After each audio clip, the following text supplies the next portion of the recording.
Damos gloria al Señor en esta mañana gloriosa, una mañana preciosa. Y bueno, le pido que nos acompañe en esta hora. Vamos a tener la porción de la palabra. Y antes de ello quiero decirle que espero que haya tenido una semana excelente. Saludos a todos, saludos a las mujeres hoy en su día, Día Internacional de la Mujer. Y vemos que en la Escritura el Señor le da lugar a la mujer cuando dice la Escritura que no hay hombre ni mujer, ni libres ni esclavos, sino que todos somos uno en Jesús. De manera que nuestro Dios le da valor a la mujer en su Escritura. Así que felicidades a todas en esta mañana y en este día.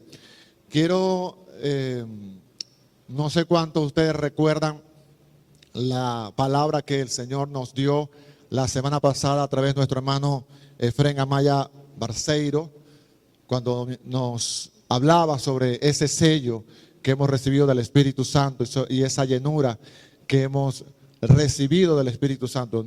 No sé cuántos de ustedes han meditado en esta palabra. Yo he meditado bastante esta semana, porque ciertamente dice la Escritura que necesitamos la llenura del Espíritu Santo para ser testigos, pero sobre todo necesitamos saber que esa llenura y ese sello es una garantía.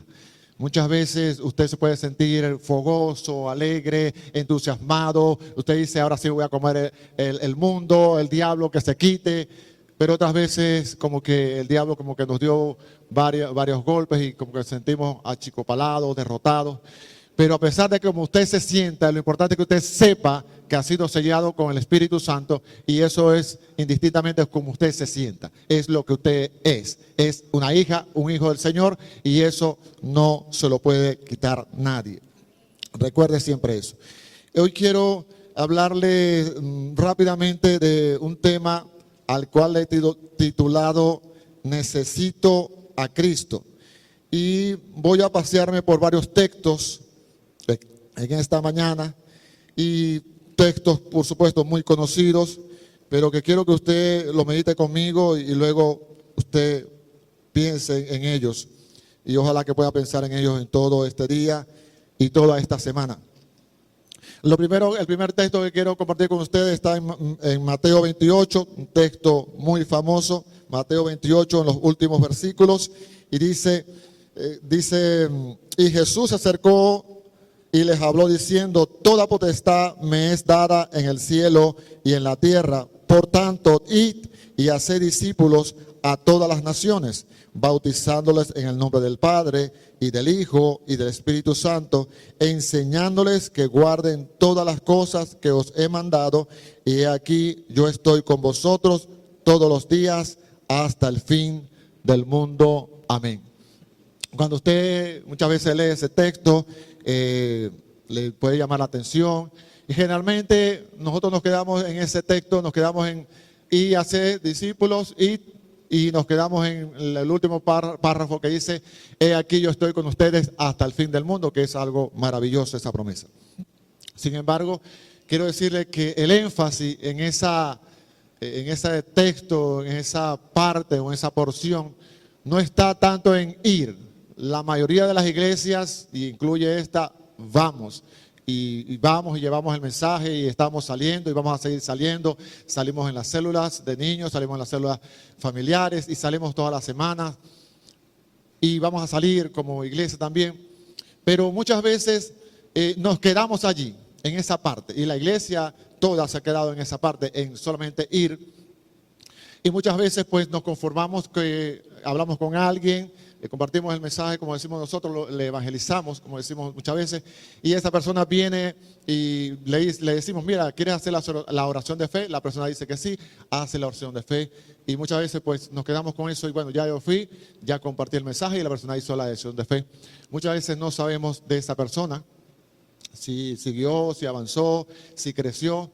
Y eso me hace meditar, porque aquí, como usted puede ver, aunque dice id y hacemos énfasis en ir, el énfasis no está en ir, el énfasis está en hacer. Y hacer discípulos. Ese es el mensaje del texto, y ese es el mensaje del Señor, y eso es lo que hizo Él. Él se dedicó algunos dicen que 3 años, otros dicen que más, pero no importa. Dígale 3 años y medio de ministerio. Y él se dedicó a 12 personas. Él le predicó a multitudes, le dio comida a multitudes, se apasionó por las multitudes, tuvo compasión de las multitudes, pero se dedicó solamente a 12. Y de esos 12 había 3, digamos, del círculo íntimo, pero se dedicó a 12 y a esos enseñó y enseñó, enseñó, hasta los que preparó, los convirtió en sus discípulos y luego los envió a hacer otros discípulos que hicieron discípulos. Pero al pasar el tiempo, esa parte se deslocó, se trabó, se dejó de hacer. Y me preguntaba por qué se dejó de hacer. Y veía que a ellos los mataban y seguían predicando y llegó un momento que surgió una frase de un padre de la fe de esa época que dijo: ustedes sigan matando cristianos, síganle cortando la cabeza, síganlo quemando, síganlo metiendo en la cárcel, síganlo lanzando a los leones y sigan derramando su sangre. Porque mientras ustedes derramen la sangre, sangre de cristiano, semilla de cristiano. Sangre de cristiano, semilla de cristiano. Y al parecer era así porque los mataban y se multiplicaban. Así que el enemigo dijo: no, ya no los voy a matar. Se las voy a poner fácil. No los voy a perseguir más, les voy a hacer templos grandotes para que se reúnan allí. Ahora sí se pueden reunir. Y comenzó en el año 325, Constantino decretó que todo el mundo era cristiano. Y ahora era al revés. Antes, si usted decía que era cristiano, lo perseguían y lo mataban y lo carcelaban. Ahora, cuando usted dice que no es cristiano, entonces lo persiguen. Usted tiene que ser cristiano. Y la gente se convertía en cristiano por conveniencia y porque habían beneficios. Le levantaban templos y a algunos de ellos hasta le daban salarios y todo lo demás. Y como ya no había esa presión, curiosamente se dejó de hacer discípulo, porque no había esa presión.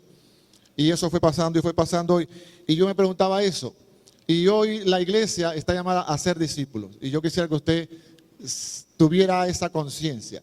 Dios no nos llamó solamente a reunirnos. Es bueno que nos reunamos, gracias por venir, gracias por hacer el esfuerzo. Pero Dios no nos llamó a sentarnos simplemente en una silla, ni mucho menos a estar en un ministerio de pastor o de profeta o de apóstol o de diácono o diaconisa. No, nos llamó a ser discípulos. Es decir, cada uno de nosotros tiene que ser un discípulo. Vuelvo a repetir, cada uno de nosotros tiene que hacer un discípulo, es decir, multiplicarme en otra persona. Y eso es costoso, y eso es doloroso muchas veces, y eso es desafiante muchas veces. Porque usted ve al apóstol Pablo y dice: sé imitadores de mí como yo lo soy de Cristo. Y si yo le preguntara a ustedes cuándo se atreverían a repetir esa palabra, creo que ninguno se atrevería a decir: imítenme a mí como yo imito a Cristo. Porque vemos nuestras fallas, vemos nuestros errores, vemos tantas cosas que tenemos en nuestras vidas, así que decimos: no, yo no puedo decir esa palabra como dijo el apóstol. Él era un súper apóstol, así que yo no. Pero nosotros estamos llamados también a replicarnos en otros. Y no porque seamos perfectos, sino porque hemos conseguido, como decía la alabanza, pon tu mirada en Cristo. Él pagó tu deuda y por eso vamos y le servimos. Y quisiera que usted tomar en cuenta eso, de que ese es el desafío en este tiempo, hacer discípulos.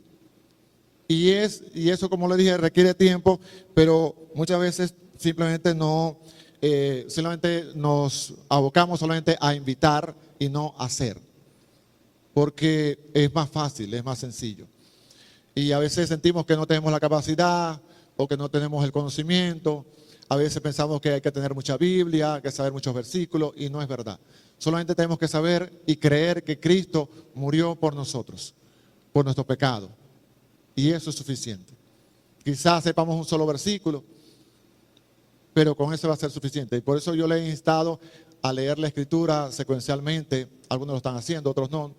Pero lo importante es que usted aproveche cada versículo que usted pueda aprender. De hecho, si usted lee la Biblia completa de aquí a diciembre, usted se puede proponer aprender un versículo por mes. Uno solo, no 10 ni 20, uno solo. Y cuando termine el año va a traerse más de 8 versículos de memoria. Pero más que aprendérselo, pueda usted vivirlo y no solamente decir vamos a la iglesia. Y le pido que me acompañen en otro texto, muy conocido también, está en Juan 14. Juan 14 dice de la siguiente manera: el verso 23. Dice, respondió Jesús y les dijo, el que me ama, mi palabra guardará, y mi Padre le amará, y vendremos a él y haremos morada con él. Esta debe ser la razón o el motor que usted lo mueva a llevar el mensaje a otro, a ser otro discípulo. Fíjate que le estoy diciendo un discípulo, no le estoy diciendo que haga 10 ni 20, uno solo. Lo que debe moverlo a usted y a mí es saber que Jesús me ama y Jesús vive en mí a través de su Espíritu Santo. Dice, vendremos y haremos morada con él. Y al saber y el saber que Dios habita en mí, debe ser esa fuerza, ese motor que me mueva a llevar el mensaje. No la obligación, no porque le está diciendo el pastor, no porque le está diciendo el anciano, no porque hay que hacerlo, no, porque Cristo está habitando en mí y eso debe impulsarme a llevar el mensaje. Él dice, el que me ama, mi palabra guardará. Es decir, si yo amo, mi amor hacia el Señor es lo que debe motivarme, motorizarme para llevar el mensaje. Esa es la muestra del amor de Dios y hacia Dios, que yo llevo el mensaje a otras personas o a otra persona. El que me ama, mi palabra guardará, y mi Padre le amará, y vendremos a él y haremos morada en él.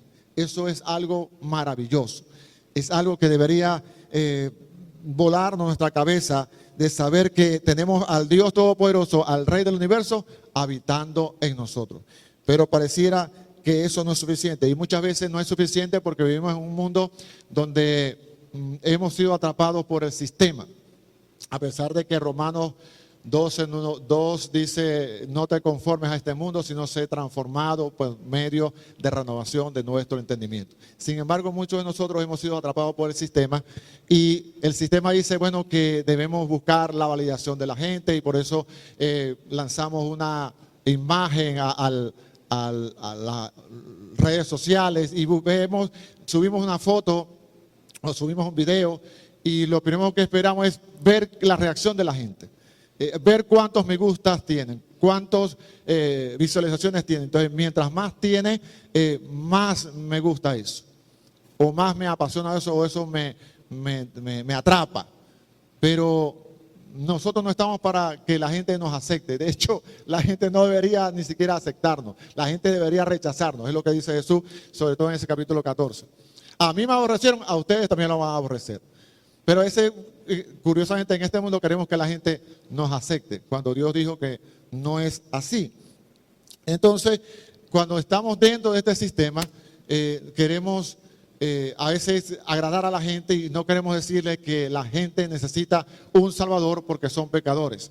Y hoy no se habla mucho del pecado, no se habla de la santidad.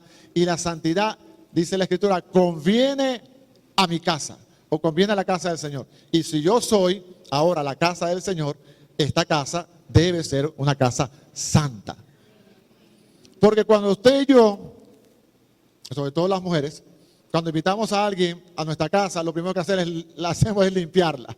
La limpiamos toda, de punta a punta. Mira, voy a visitarte. Ok, mira, limpia el piso, mira, le doy el baño, la cortina, el sanitario. Acomodamos todo. Limpiamos a todo lo posible lo limpiamos. ¿Para qué?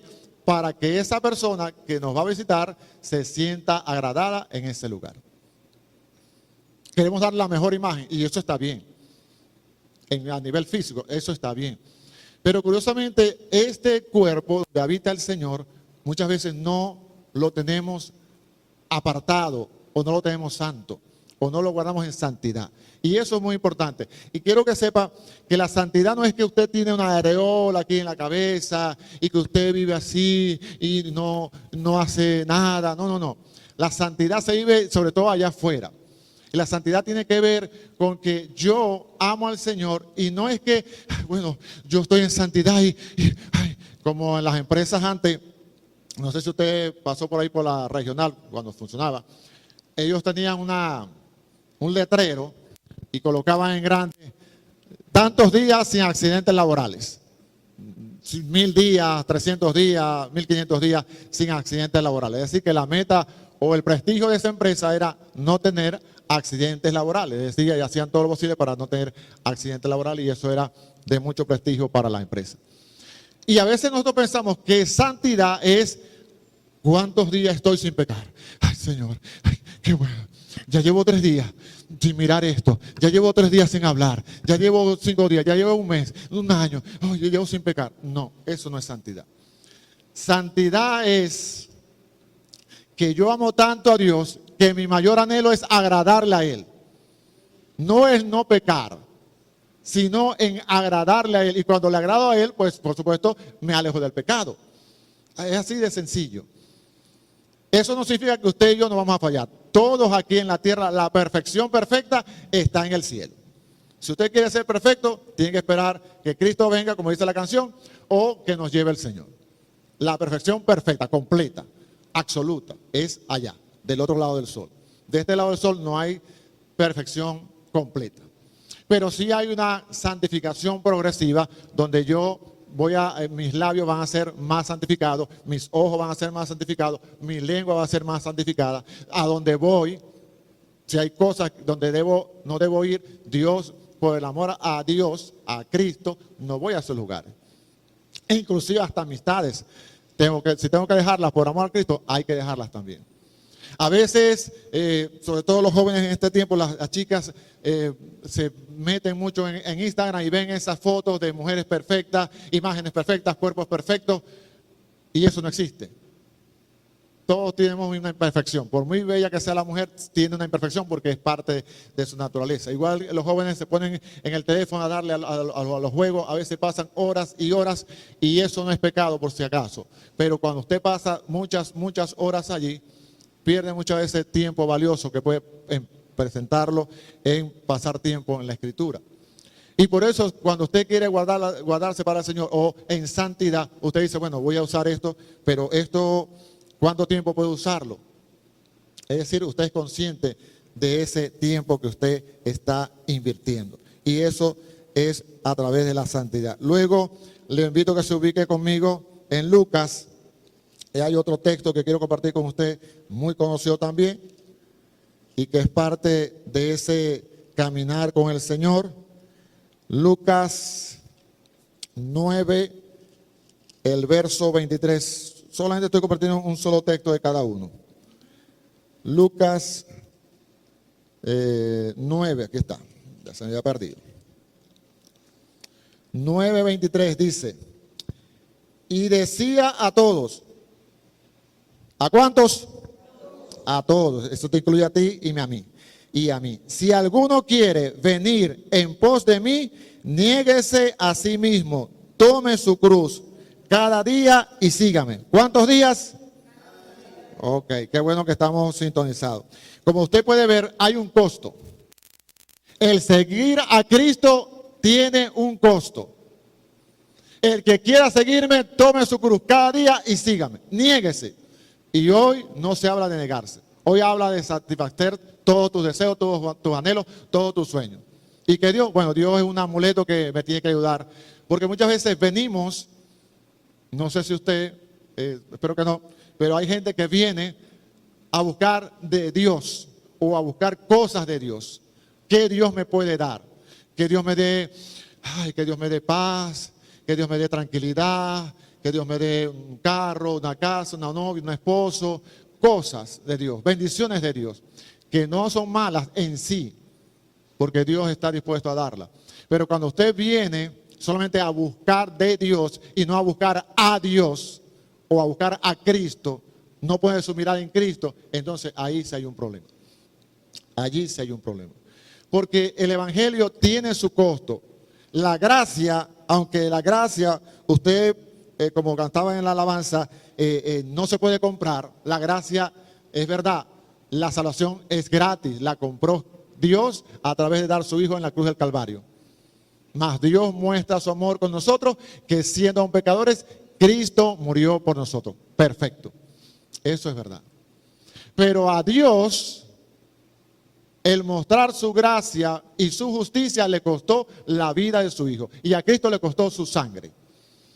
A ti no te puede ser barato servir al Señor. tiene que ser costoso. Esa gracia es costosa.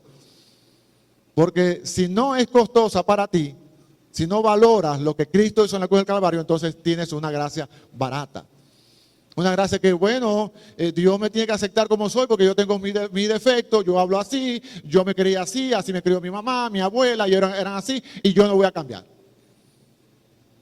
¿Y qué haces con la escritura que dice? De manera que el que está en Cristo, nueva criatura es. Las cosas viejas pasaron, he aquí todas son hechas nuevas.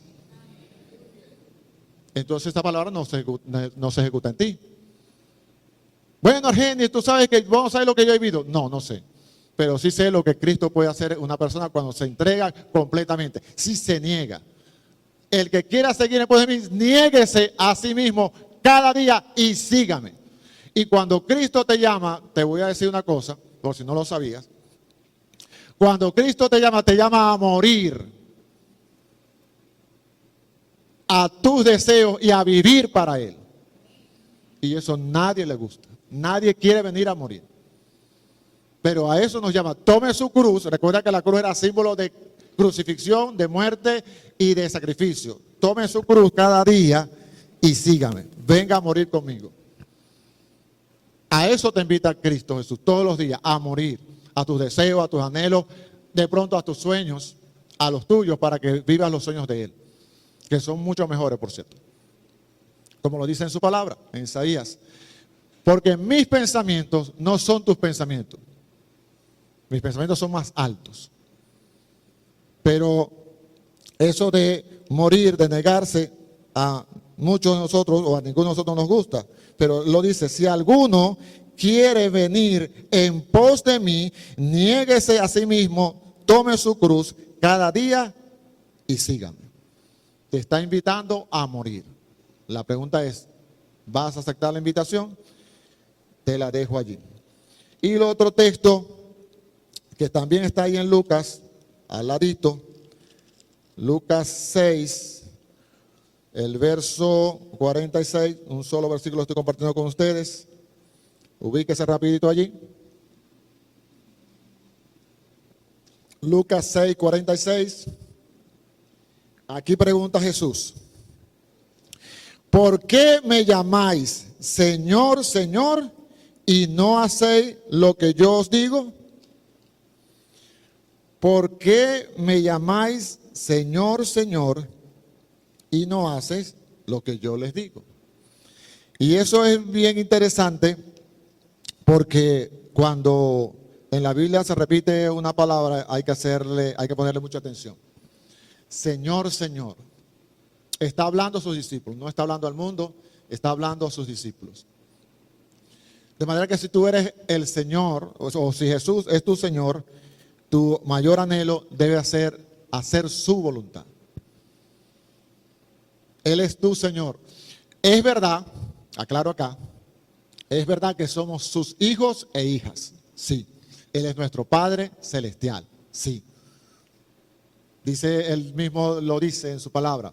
A los suyos vino, los suyos no lo recibieron, mas los que creen en su nombre, a los que creen en su nombre, les dio la potestad de ser hechos hijos de Dios. Somos sus hijos, sí. Y de hecho, cuando Jesús le dijeron, Señor, enséñanos a orar, lo primero que dijo fue, ustedes pues orarán así. Padre nuestro, sí es nuestro Padre. Pero recuerde que también es nuestro Señor. Cuando Él le lavó los pies a sus discípulos, le dice a ellos, ustedes me llaman Maestro y Señor, y dicen bien, porque lo soy.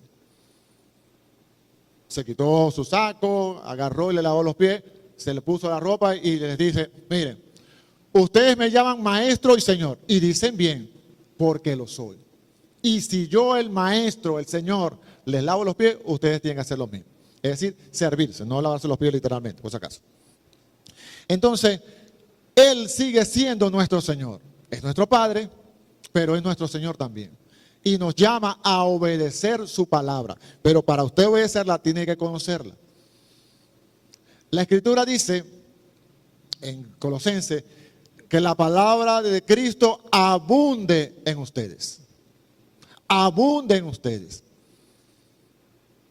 Y muchas veces la palabra no abunda en nosotros, abunda otra cosa, pero no la palabra. Y allí lo importante que es leerla y meditarla, leerla y meditarla.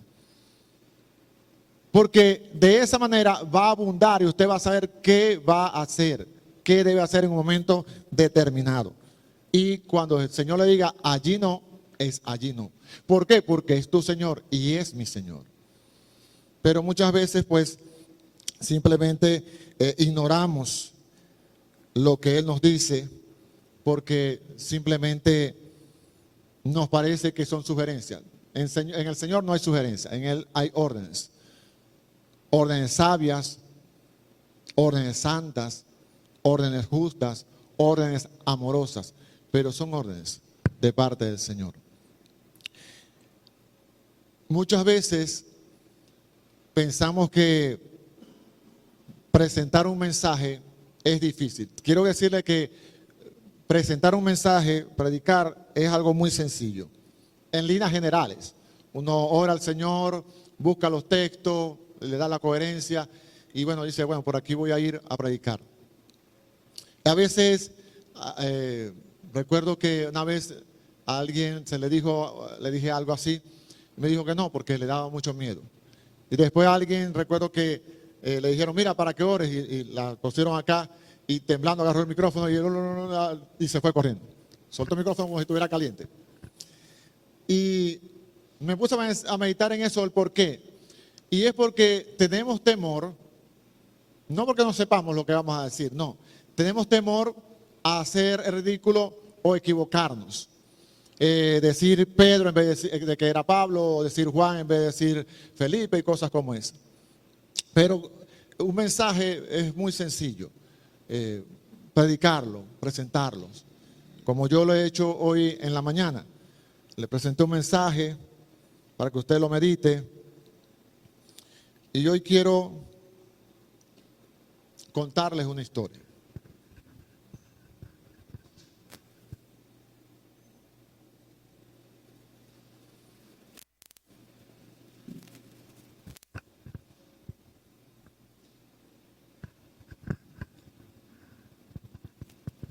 Esta historia es una historia bíblica, está en la Biblia. Y después lo puede buscar. Está en el segundo libro de Reyes. Hubo en Samaria, fue sitiada. Sitiada significa que fue rodeada para que nadie saliera, nadie entrara. Y en esa época se hacía eso en las guerras. Con la intención de que esa ciudad se rindiera y poderla conquistar. Y estaba esa ciudad en tal situación de hambre. Y usted dirá, hermano, yo conozco el hambre, yo estuve aquí en el 2014, 2013 y yo comí yuca y con requesón y dejé de comer margarina, hice colas de 10 horas. No, usted no sabe lo que es el hambre. Claro que sí, Argenis, yo comí lentejas, revueltas, lentejas, molidas, lentejas. No, no sabía qué es el hambre. Te diré lo que es el hambre en Samaria. Había tanta hambre en Samaria que compraban la cabeza de un burro, por decirte, en $100. Y el estiércol de paloma en $50. El estiércol de paloma. Y cuando ya no hubo burro, ni hubo estiércol de palomas, se comían a los niños. Porque no había comida. Y en esa situación aparece en la historia 4 leprosos. Y esos leprosos dicen, si entramos a la ciudad, nos morimos de hambre, porque no hay comida. Si nos quedamos aquí, nos morimos de hambre, porque no hay comida. ¿Qué hacemos?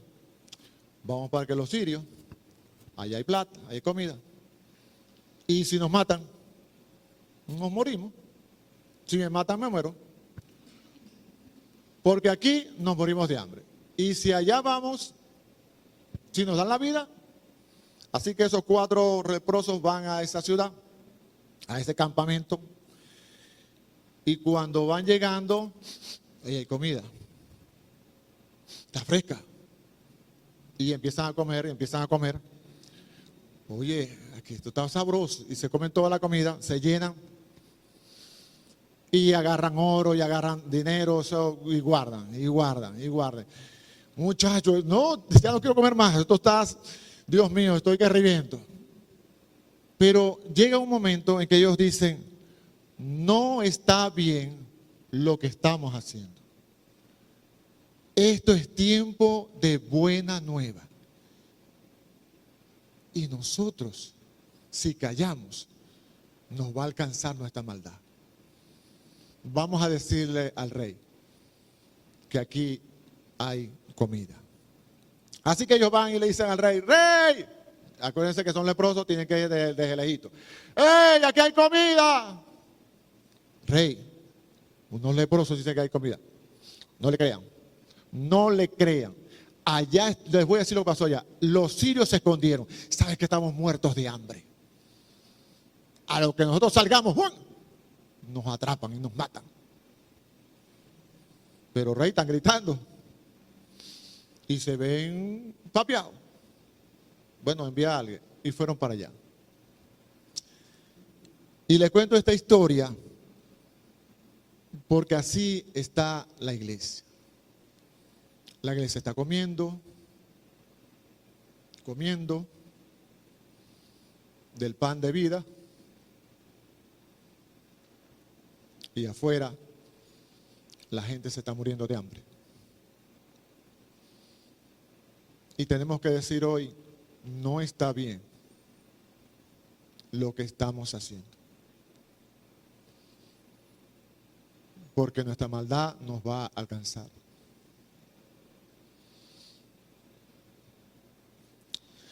Y yo no vine hoy a decirles que soy un hombre perfecto, soy un esposo perfecto, ni un papá perfecto, porque no lo soy.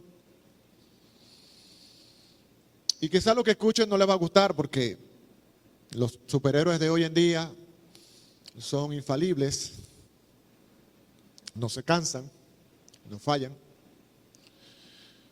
Si buscan un superhéroe, lo lamento, no soy un superhéroe. Solo soy otro leproso que consiguió pan. Y te viene a decir a ti hoy, ¿dónde conseguí el pan?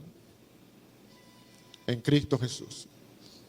Cristo Jesús es mi pan. Me levanto cada mañana, como el pan, y yo quiero compartirlo contigo y que lo compartamos con otros que se están muriendo de hambre. A veces los criticamos, a veces decimos por qué esa persona es así, por qué esa mujer es así. Yo medito en mi vida y sé que fallo muchas veces como esposo, como papá, como amigo, como pastor. No soy el mejor pastor. Pero una cosa sí te puedo decir. Sé dónde hay pan.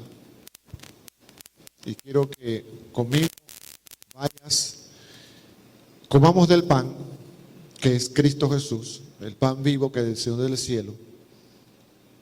Quisiera invitarte a que vayamos a compartir el pan. A uno. Como te dije, a ser un discípulo. No solamente invitarlo a venir a la iglesia, que es bueno, si lo estás haciendo te felicito.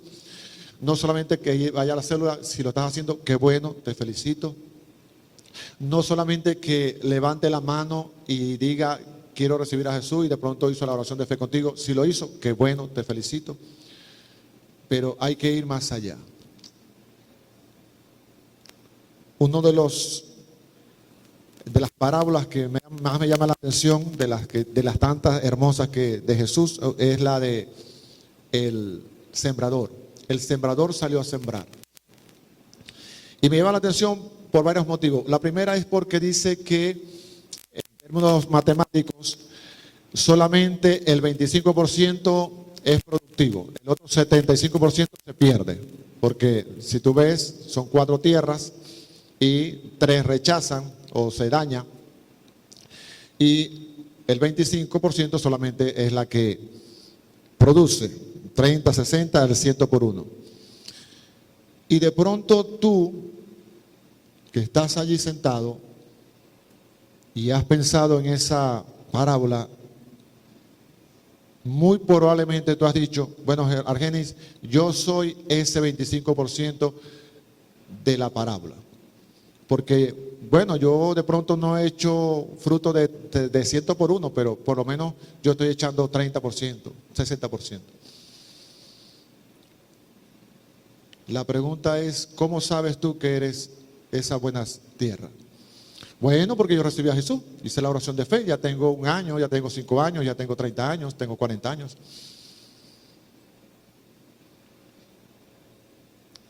Y tú piensas eso porque piensas que la buena tierra es una tierra que está allí buena y cae la semilla y nace. No. Las buenas tierras no existen. Las tierras se preparan.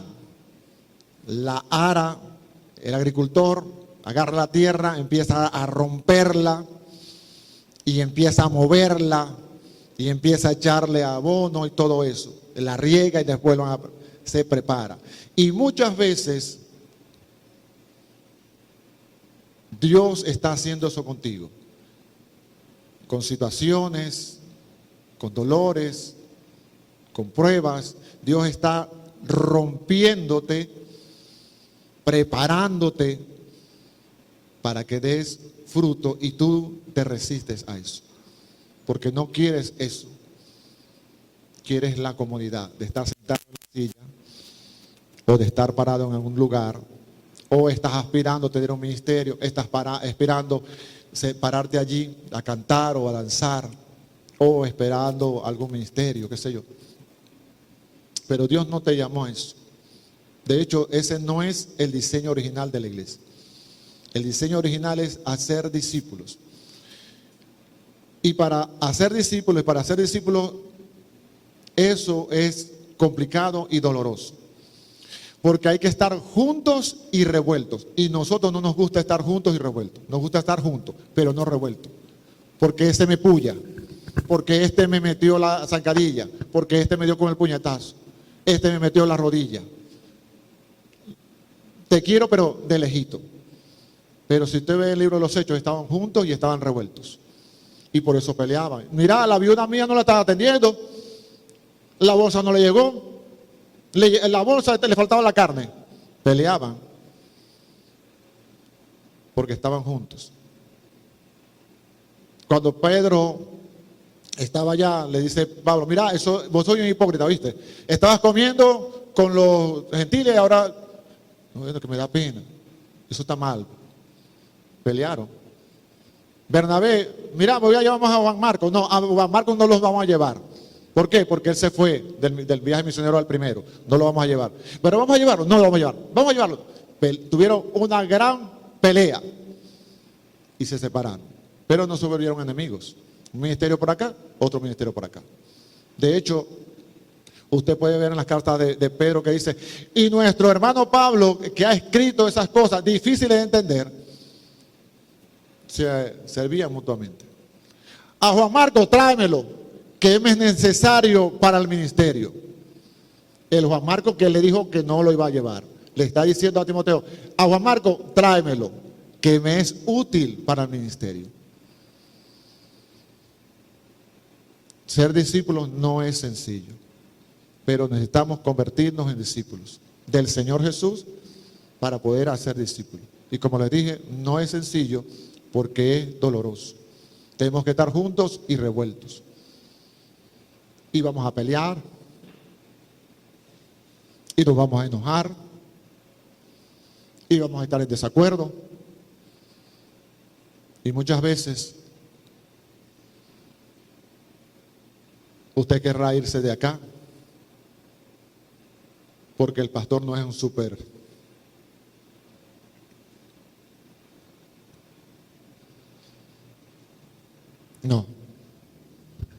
No soy un súper apóstol, no soy un súper pastor. Pero quiero invitarlos a que nos convirtamos en discípulos del Señor Jesús. No nos conformemos simplemente con venir. Gracias por venir. Reitero, gracias por venir, gracias por estar en el ministerio, gracias por servir las mesas a los niños, a los ancianos. Pero es necesario que nos convirtamos en discípulos para ser discípulos, que hacen discípulos. No es sencillo, porque nos enseñaron a que la iglesia era venir, sentarnos, dar la ofrenda, el diezmo, venir al ayuno, a la vigilia e irnos. Y el lunes tengo mi vida secular, mi trabajo secular, mis estudios seculares. Y Cristo ahí está, guardadito. No es bueno lo que estamos haciendo. Quisiera que inclinaras tus ojos, cerraras tus ojos, inclinaras tu cabeza y pienses en esto. Si Jesús me salvó entregando su cuerpo en la cruz, ¿qué estoy dispuesto yo a entregar para convertirme en su discípulo? Señor, hemos caminado durante varios años creyendo que es venir, sentarnos, aplaudir, diezmar, ofrendar, cantar e irnos iguales a nuestra casa. Ya cumplimos, ya hice lo que tenía que hacer, ahora salgo de este lugar a seguir haciendo mi vida, a seguir haciendo mis cosas, hasta que llegue el otro domingo y me ponga el traje de cristiano o de cristiana y vuelva a reunirme en la iglesia para ser un santo en la iglesia. Pero en mi trabajo no, en mis estudios no, en mi casa no, en mis vecinos no, con mis negocios tampoco. Porque Cristo está en el cielo y yo aquí en la tierra. Señor, quiero creer que lo que establece tu palabra es verdad. Que el que te ama, tú vendrás con tu Padre y me amarán y harás morada en mí, Señor. Creo que es verdad, que soy templo y morada del Espíritu Santo. Es verdad que muchas veces no camino en santidad como debería hacerlo, Señor, pero quiero agradarte, Señor. Espíritu Santo, ayúdame a ver la necesidad en mi vecino, en mi hermano, en mi esposa, en mis hijos, en mis hermanos. Señor, no sé amar a mis hermanos de cerca, porque muchas veces su actitud me golpea, su forma de hablar no me gusta, su forma de ser me molesta, me incomoda. Y se me olvida que yo también incomodo, que yo también molesto, que yo también fallo. Señor, quiero aprender a ser un discípulo para poder hacer discípulos. Señor, que no termine 2026 igual, simplemente asistiendo, cumpliendo, pareciendo un cristiano, pero no siendo un cristiano. Porque un cristiano sigue a Cristo. Un discípulo imita a su Señor, quizás nunca perfecto. Quiero caminar, Señor. Quiero que cuando termine mi vida puedan decir como le dijeron a Pedro: tú hablas como uno de ellos. Tú eres como uno de ellos. Señor, ¿cómo sabía? No tenía una gorra que decía cristiano, no tenía una franela que decía cristiano. ¿Cómo sabía? ¿Cómo sabían, Señor?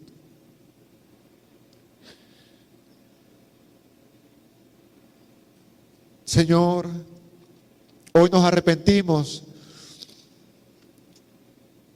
de simplemente venir,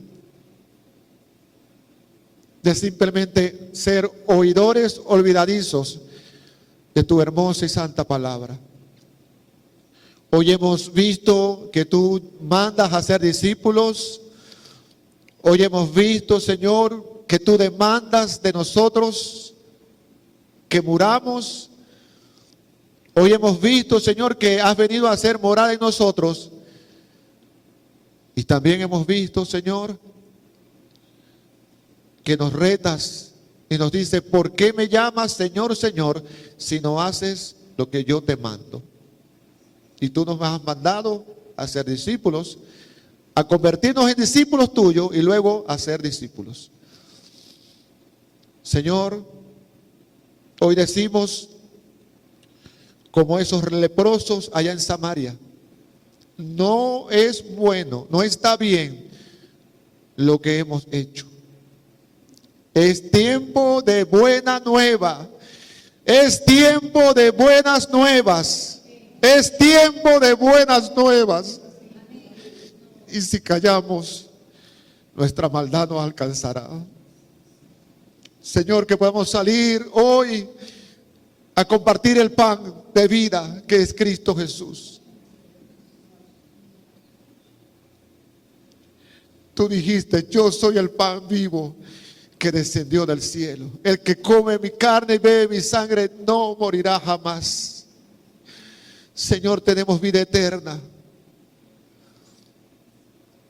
Señor, ¿nos ayudas a poner nuestra mirada en Cristo? Que hoy podamos decir: pon tu mirada en Cristo. Señor, ayúdame a poner mi mirada en Cristo, porque necesito a Cristo. No quiero tus regalos, no quiero tus dones, no quiero tus bendiciones. Quiero el pan y quiero el panadero también. Quiero la casa, pero quiero al Señor de la casa. Señor, ayúdame a poner las miradas en Cristo, a no tenerle miedo a la muerte, porque tú venciste la muerte. A no tener miedo a lo que dirán, porque me interesa lo que tú digas en aquel día: bien, buen siervo fiel, en lo poco fuiste fiel, en lo mucho te pondré, entra en el gozo de tu Señor. Señor, qué título tan hermoso, el único título importante: bien, buen siervo fiel. Ese es el título que todos deseamos escuchar. Buen siervo fiel. Ayúdame a poner mi mirada en aquella cruz. Se entregó Jesús. Nuestra deuda, amado hermano, nuestra deuda inmensa Él pagó. Cristo, mis ojos pongo en ti. Cristo, mi gloria y galardón. Tú eres mi galardón, Señor. Te adoro, te anhelo